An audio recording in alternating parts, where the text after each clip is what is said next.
오늘 이 아침 우리에게 주시는 하나님의 말씀 로마서 12장 14절에서 16절 말씀이 되겠습니다.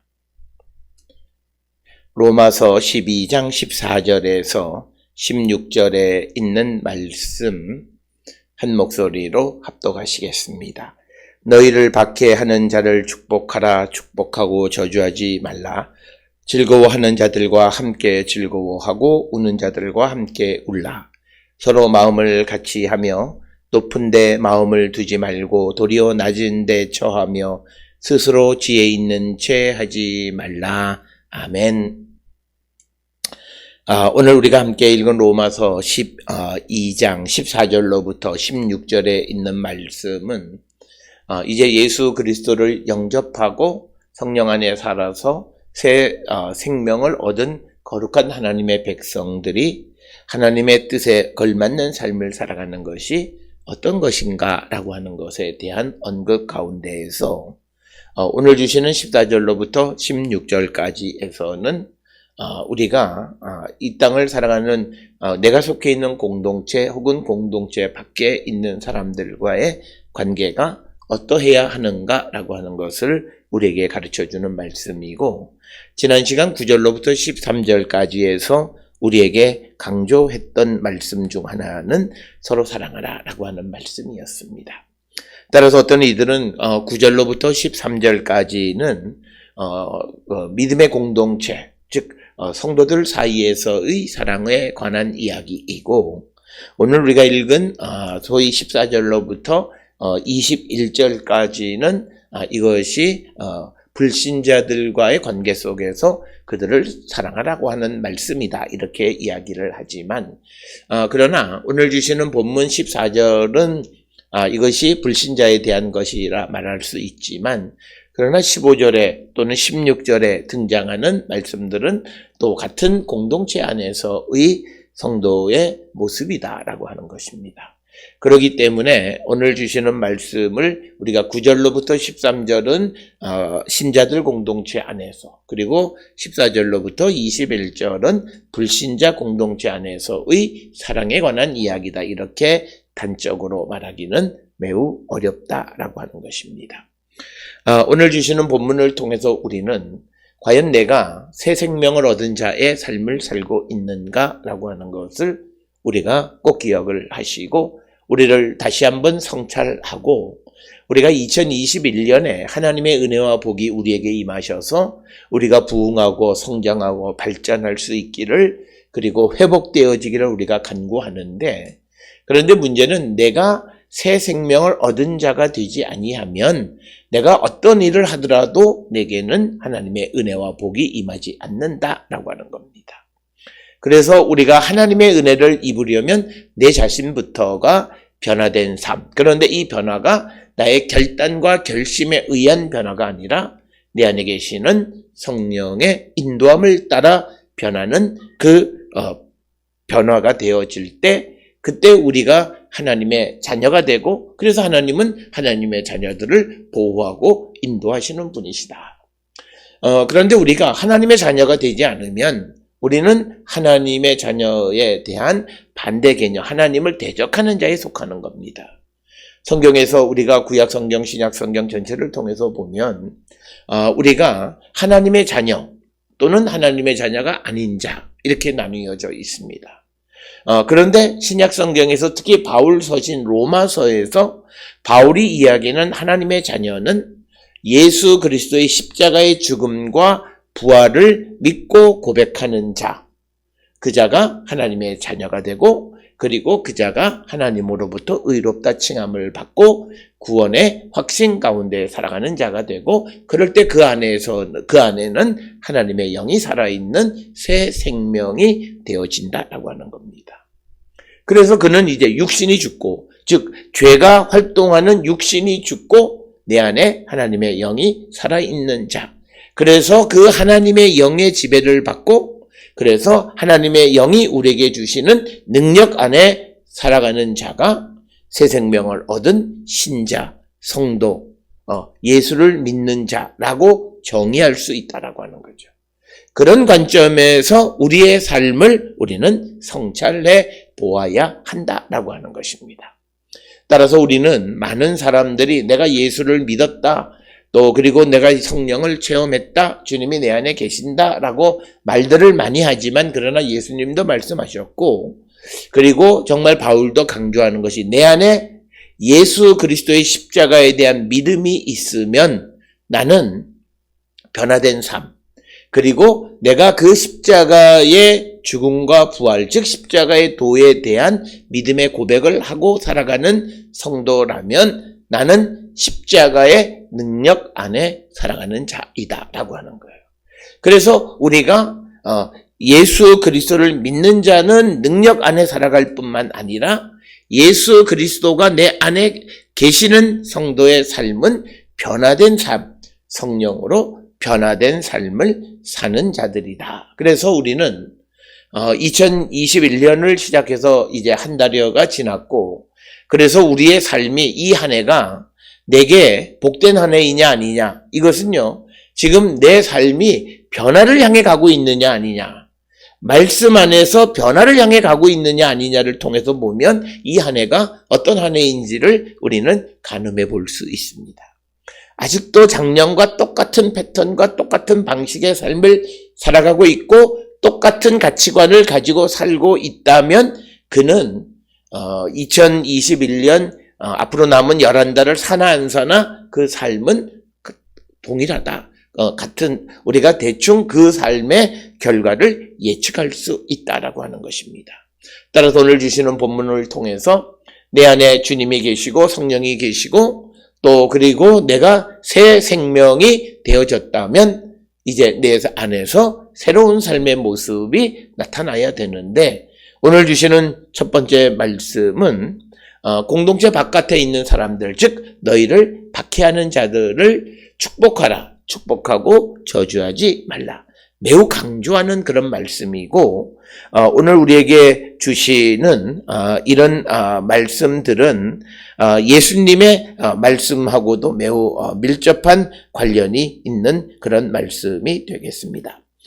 특별히 우리가 잘 아는 마태복음 5장 44절에서 예수님이 나는 너희에게 이르노니 너희 원수를 사랑하며 너희를 박해하는 자를 위하여 기도하라, 이렇게 말씀을 하고 있는 것을 우리가 볼 수 있고, 뿐만 아니라 우리가 잘 아는 그 누가복음 이 6장 27절 28절에도 비슷한 말씀입니다. 그러나 너희 듣는 자에게 내가 이르노니 너희 원수를 사랑하며 너희를 미워하는 자를 선대하며 너희를 저주하는 자를 위하여 축복하며 너희를 모욕하는 자를 위하여 기도하라, 이렇게 말씀하시는 예수의 말씀과 오늘 바울이 로마서 12장 14절에서 너희를 박해하는 자를 축복하라, 축복하고 저주하지 말라라고 하는 것과 같은 맥락의 말씀이 되겠습니다.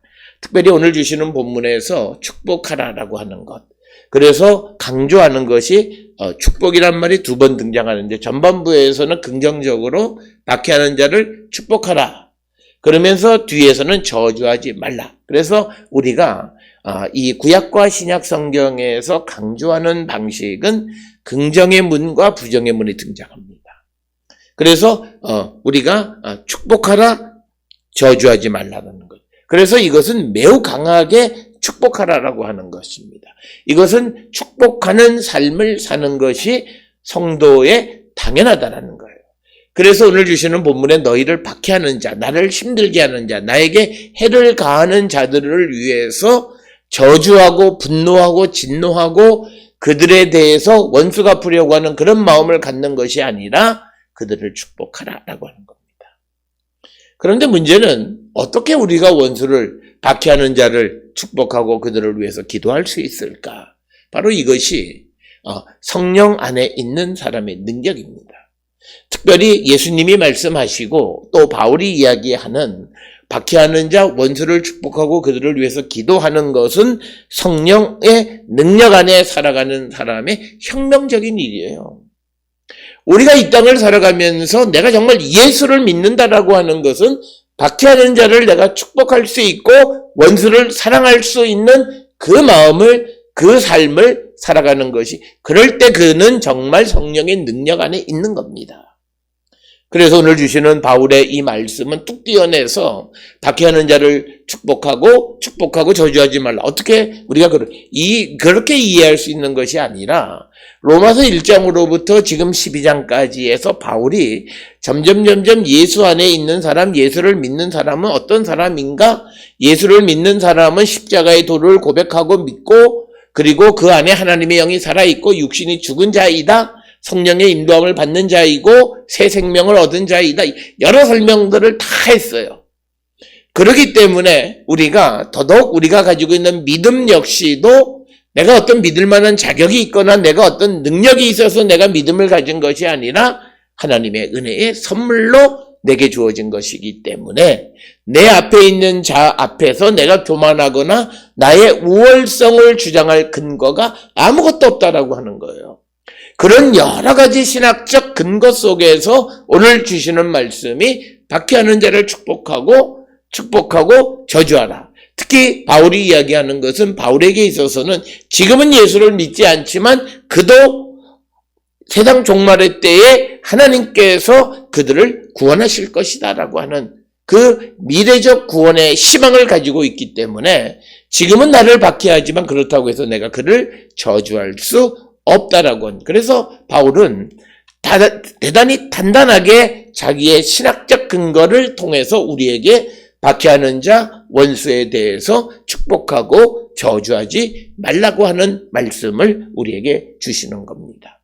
따라서 오늘 주시는 14절의 말씀을 통해서 우리는 내가 정말 성령의 능력 안에 살고 있는가?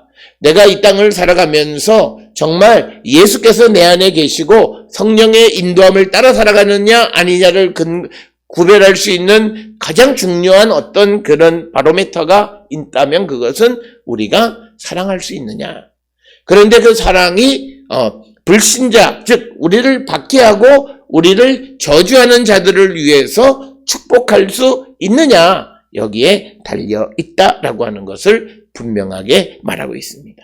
천하 없는 사람이 내가 성령을 체험했고 내가 성령의 능력 안에 산다고 해도 나를 미워하고 박해하고 나에게 해를 가하는 자를 축복할 수 없다면 적어도 로마서에서는 그는 성도가 아닙니다. 그는 적어도 성령과 무관한 삶을 살아가는 자다라고 하는 거예요. 매우 엄격하게 바울은 로마서를 통해서 우리에게 그 예수 그리스도를 믿는 자의 모습을 정확하게 우리에게 전해줍니다. 오늘 우리가 살고 있는 시대 속에서 교회를 다닌다라고 하는 사람들이 매우 어렵다. 그래요. 어렵다. 쉽다고 말하지는 않아요. 그런데 원수, 박해하는 자, 이들을 어떻게 사랑할 수 있느냐? 내 눈에 흙이 들어, 그는 예수를 믿기를 포기한 자예요. 그는 자기의 의지와 결단으로가 아니라 내 안에 계시는 성령의 능력으로 우리가 박해하는 자를 축복하고 저주하지 않는다는 거예요. 그렇기 때문에 우리가 함부로 입을 열어서 나는 원수를 어떻게 사랑해? 라는 말을 한다라고 하는 것은 나는 예수를 안 믿어. 내 안에 성령이 없어. 내 안에 정말 예수를 영접하지 못했음을 스스로 드러내는 것이다. 오늘 우리가 살고 있는 이 시대에 우리는 아직 인간의 육신을, 그러면서 우리는 무슨 방언 기도를 하고 무슨 내가 예수를 체험했고 영접, 이런 거 필요 없어요. 그런 모습이 내 말로가 아니라 내 감성적인 것이 아니라 내 삶에서 드러나는 거예요.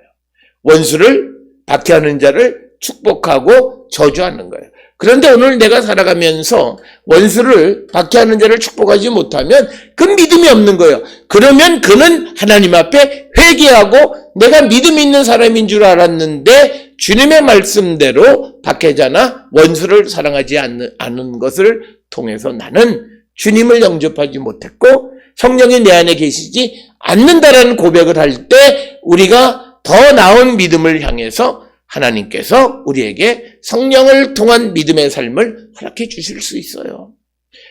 허락해 주셔요. 그래서 우리는 내가 과거에 우리가 에스겔서를 통해서 보면 과거에 그가 의인이었는데 지금 그렇지 않으면 과거의 의인은 나에게 아무 쓸모가 없어요. 내가 과거에 성령을 체험했었다라고 하는 것은 내게 아무 의미가 없어요. 지금 내가 성령 안에 있느냐예요. 그래서 우리가 오늘 주시는 본문을 통해서 정말 능력 있는 성도, 성령의 능력 안에 살아가는 사람은 박해자를, 원수를 축복하고 저주하지 않는다라고 하는 것. 이것을 통해서 우리는 이 말씀을 통해서 우리의 삶을 성찰하고 내가 지금 어떤 모습인가를 한 번쯤 돌아보시면서 내가 미워하는 사람, 누구를 보면 화가 치밀어 오르고 분노하고 그리고 보기도 싫고 하면 아직 내가 정말 성령의 능력 안에 살지 못하는 자임을 시인하세요. 나는 아니다. 저 사람 때문이다. 라고 말하지 말고 내가 성령 안에 있지 못함을 시인하실 때 그때 주님은 우리를 불쌍히 여기시고 우리에게 구원의 은총을 베풀어 주실 겁니다. 이제 15절에서는 즐거워하는 자들과 함께 즐거워하고 우는 자들과 함께 울라라고 하는 것입니다. 그래서 15절은 특히 공동체 안에서 우리가 어려운 가운데 있는 자들과 함께 어려워하고 즐거워하는 자들과 함께 즐거워하라. 이 말은 오늘 시대의 우리말로 공감 능력을 갖고 살아가는 자가 되라라고 하는 겁니다. 그런데 오늘 주시는 이 본문의 말씀을 통해서 보면 우리가 우는 자들과 함께 우는 것은 잘할 수 있습니다. 그런데 즐거워하는 자들과 함께 즐거워하는 일은 우리의 시기심이나 경쟁심 때문에 잘 하지 못할 경우가 많습니다. 우리가 누군가가 즐겁고 기쁜 일을 하면 그것에 대해서 시기하고 질투하는 자들은 그 기쁨을 기뻐하는 자리에 함께하지 못하는 이들도 많이 있어요. 우리 주변에도 그런 사람들이 많아요. 우리가 그냥 우는 자들과 함께, 그러니까 동정심을 갖고 눈물을 흘려주는 일은 잘해요. 그런데 즐거워하는 자, 이 즐거워한다라고 하는 것은 그가 주님을 또는 성령을 체험하거나 주님 안에 있는 믿음의 삶을 살거나 또는 또 육신에서 어떤 삶에서 어떤 일들이 잘 되어지고 하는 그런 것들. 그래서 뭔가 긍정적인 일이 그에게 나타나게 되어졌을 때 정말 그를 우리가 기뻐할 수 있겠는가? 우리 안에 있는 시기심과 경쟁심이 함께 즐거워하는 것을 막는 경우가 많은데 그러면 안 된다라고 하는 거예요.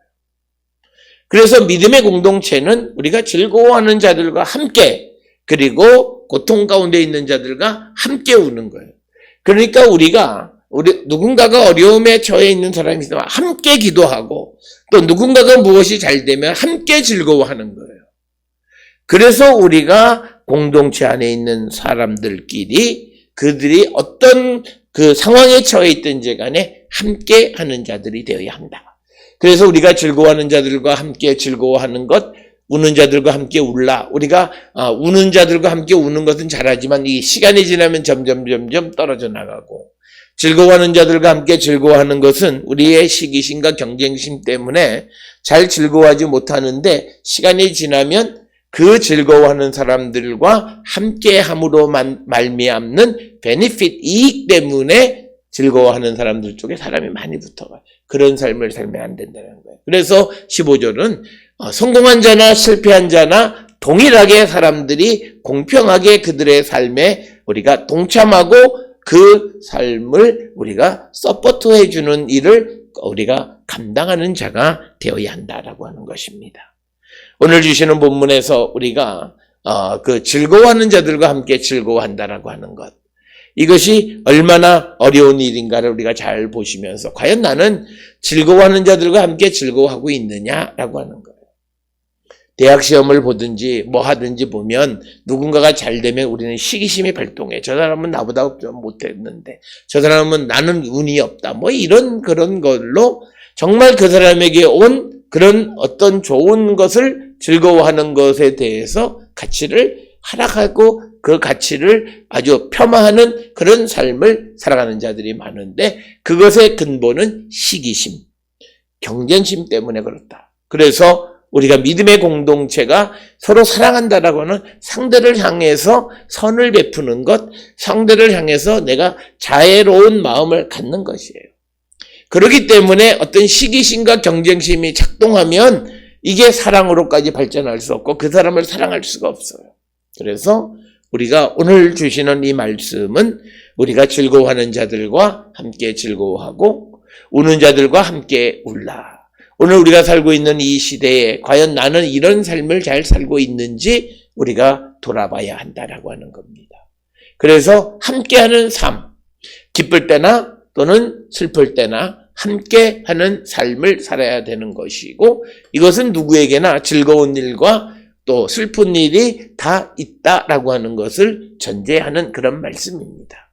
그래서 우리가 이것을 구별하거나 그러는 것이 아니라 우리가 한 마음으로 즐거워하고 함께 또 슬퍼할 줄 아는 자가 되어야 한다라고 하는 것이고, 이제 마지막 16절에 서로 마음을 같이 하고 높은 데 마음을 두지 말고 도리어 낮은 데 처하며 스스로 지혜 있는 채 하지 말라. 그래서 오늘 주시는 본문의 말씀은 우리에게 한 마음을 가질 것과 오만의 위험을 경고하는 그런 말씀이 되겠습니다. 그래서 오늘 주시는 16절에서 서로 마음을 같이 하라 이렇게 이야기하면서 마음을 같이 하는 것의 첫 번째는 생각이 하나가 되어야 한다라고 하는 것입니다. 그래서 우리가 높은데 마음을 두어서는 안 된다. 그래서 디모데전서 6장 17절에서는 마음을 높이지 말라. 마음을 높인다라고 하는 것은 성경에서는 교만을 의미하는 겁니다.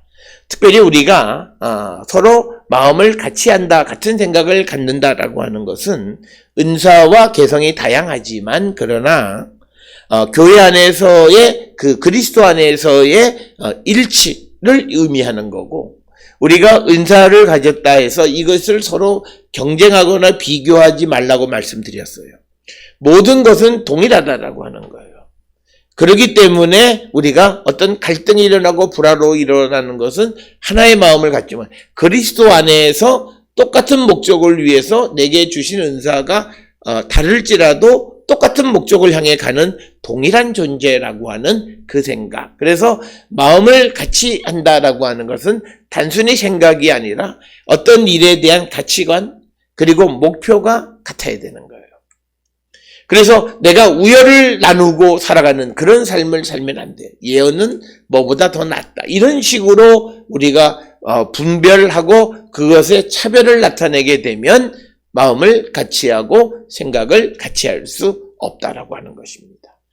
특별히 오늘 우리가 성경에서 마음을 같이 한다라고 하는 것은 감성적, 심리학적 그런 개념의 마음이 아니라 그 사람의 삶 전체가 하나가 되는데 그것은 우리 안에 그리스도가 계심으로써 성령이 계심으로써 하나가 되는 성령 안에서 마음을 같이 하는 거예요. 내가 내 계획을 포기하고 내가 말하고 싶은 것을 말하지 않고 이런 어떤 나의 절제를 통해서 하나가 되는 것이 아니라 바울이 여기서 강조하는 것은 마음을 같이 한다라고 하는 것은 그가 그리스도 안에서 성령 안에서 하나가 되는 그 마음을 같이 하고 생각을 같이 하는 겁니다. 그러니까 성령 안에 있는 사람들은 다른 사람의 존재와 나의 존재의 동일성을 강조하는 겁니다. 성령 우리를 하나 되게 하시는 영이시기 때문에 그렇습니다. 그리고 내가 살아가는 삶의 목적이나 저 사람이 살아가는 삶의 목적은 동일한 겁니다. 왜? 우리가 그리스도 안에 있기 때문에.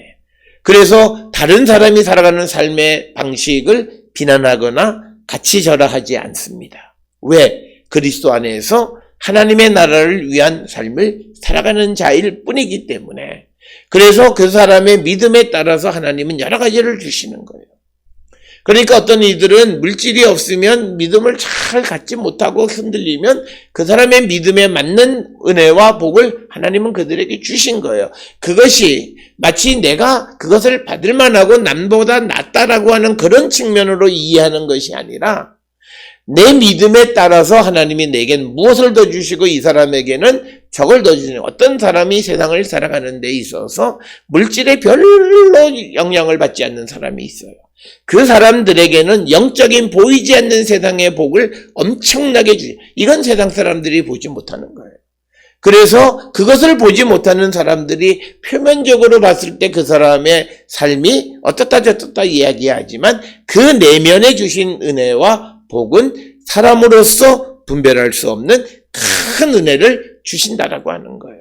그렇기 때문에 우리가 그리스도 안에 있으면 어떤 사람은 육신적인, 어떤 사람은 영적인 내면의 그런 하나님의 은혜를 받은 것을 우리가 분별할 이유가 없고, 모든 사람을 동일하게 여기고 다 같이 하나님의 나라를 위해서 나가는 존재. 그래서 우리가 마음이 같아질 수 있고 하나의 목적을 향해 나가는 것을 의미하는 것입니다. 따라서 오늘 주시는 16절에서 바울은 우리에게 마음을 같이 하라, 즉 성령 안에서 하나 되어라 라고 하는 것과 같은 것이고, 특별히 우리가 오만한 마음을 가지면 안 된다라고 하는 것을 강조하는데, 높은 데 마음을 두지 말고 도리어 낮은 데 처하라 라고 하는 것입니다. 이것은 디모데전서 6장 17절에서도 마음을 높이지 말라와 매우 유사한 그런 말씀입니다. 그래서 바울은 신자는 자만하지 말고 낮은 데 처하라고 권면하는 그런 말씀이 되겠습니다. 그래서 이 높은 데 마음을 두지 말고 도리어 낮은 데 처하라 라고 하는 이 말씀의 의미가 여러 가지로 해석이 가능한데 크게는 두 가지. 하나는 너희 자신을 비천한 일에 바치라 라고 하는 그런 의미로 이해할 수도 있고, 또 하나는 비천한 자들과 함께 어울려라 라고 하는 것으로 우리가 이해할 수도 있다라고 하는 겁니다. 특별히 이런 그 높은 데 마음을 두지 말고 도리어 낮은 데 처하라 라고 하는 이 바울의 권면의 말씀은 신자들이 평판이 높은 사람들하고는 더불어 살아가려고 하고 그들과 친교를 가지려고 하지만 평판이 낮은 자들과는 관계를 피하는 그런 현상에 대해서 엄격하게 그런 삶을 살면 안 된다라고 해요. 오늘 우리가 살고 있는 이 시대의 교회 공동체 안에 성도는 다양한 계층의 사람들이 있어요. 그런데 보면 우리가 계층끼리 어울리려고 하는 것, 오만한 마음입니다. 그래서 우리가 정말 낮은 사람들이라고 하는, 사회적으로 그 사람도 사실은 낮은 게 아니잖아요. 그런데 낮게 여기면서 마치 자기가 높은 사람, 명성이 높은 사람이라고 착각하고 살아가는, 그리스도 안에서는 동일하다는 거예요. 이거를 잊어버리고 살아가는 사람들. 그래서 명성이 높은 사람하고는 관계를 맺으려 하지만 그렇지 않은 사람들하고는 관계를 맺지 않으려고 하는 그런 삶을 금지시키는 것이 높은 데 마음을 두지 말고 도리어 낮은 데 처하라 라고 하는 것입니다. 특별히 더 오만한 것은 지혜 있는 채 하지 말라라고 하는 거예요. 비천한 사람들과 어울리지 않는 자들은 자신을 평가하기에 나는 저자보다는 지혜가 있다고 평가하기 때문입니다. 즉 내가 저 사람보다는 우월하다고 생각하는. 그래서 오늘 지혜 있는 채 하지 말라라고 하는 것은 서두에 시작한 마음을 같이 하는, 성령 안에서 그리스도 안에 있는 자로서 우리는 동등하다라고 하는 생각을 갖고 우리가 겸손하게 서로 배려하는 그런 삶을 살아가는 자가 되어야 한다라고 하는 거죠. 우리가 잘 아는 것처럼 모든 사람은 하나님의 형상으로 지음받은 가치 있는 존재라고 하는 것. 그래서 우리가 내가 저자보다는 우월하다라고 하는 생각을, 이것을 믿음의 공동체 안에서 갖고 살아가는 것 자체가 잘못됐다라고 하는 거죠. 다 우리가 구원의 확신 가운데 있는 자이면 하나님께 인정받은 사람들이에요. 그런 사람으로서의 그 사람의 존재 가치를 인정하며 살아가는 자가 되어야 함을 오늘 우리에게 가르쳐 주시는 말씀이 되겠습니다. 오늘 14절로부터 16절에서 우리가 예수 그리스도를 믿고 주의 성령이 우리 안에 거하시고 내 안에 주님이 계시는 새 생명을 입은 성도의 삶이 어떠해야 하는가라고 하는 것. 성령의 능력 안에 살아가는 자가 되라라고 하는 거예요. 그 능력이 나타나는 것은 박해하고 나를 괴롭히는 원수를 축복하고 저주하지 않는 삶. 그리고 내가 이 땅을 살아가면서 성령의 능력 안에 살아가면 모든 성령의 하나 되게 하심에 지배받고 살아가는 것. 그래서 즐거워하는 자들과 함께 즐거워하기도 하고 우는 자들과 함께 울기도 하고 마음을 같이 하고 높은데 마음을 두는 오만한 삶을 살지 아니하고 또 내가 남보다 낫다라고 하는 우월감 속에 사는 것이 아니라 스스로 지혜 있는 채 하지 않는 삶을 살기로 결단하고, 그래서 우리가 성령이 우리 안에서 하나 되게 하시는 그 하나됨의 그 목적을 이루며 살아가는 성도가 되어야 함을 우리에게 가르쳐 줍니다. 이 말씀을 통해서 우리의 삶을 성찰하시고 내가 이런 삶을 살아가기를 힘쓰고 이런 삶을 향해 내 삶이 변화되어질 때 우리의 삶은 하나님에 의해서 변화되고 하나님에 의해서 회복되고 하나님에 의해서 번성하고 또 하나님에 의해서 인도함을 받는 삶이 되어진다라고 하는 것. 이것을 기억하셔서 내 자신을 성찰하고 정말 믿음 안에 있는 새 생명의 삶을 사는 우리 모두가 될 수 있기를 주의 이름으로 축원합니다.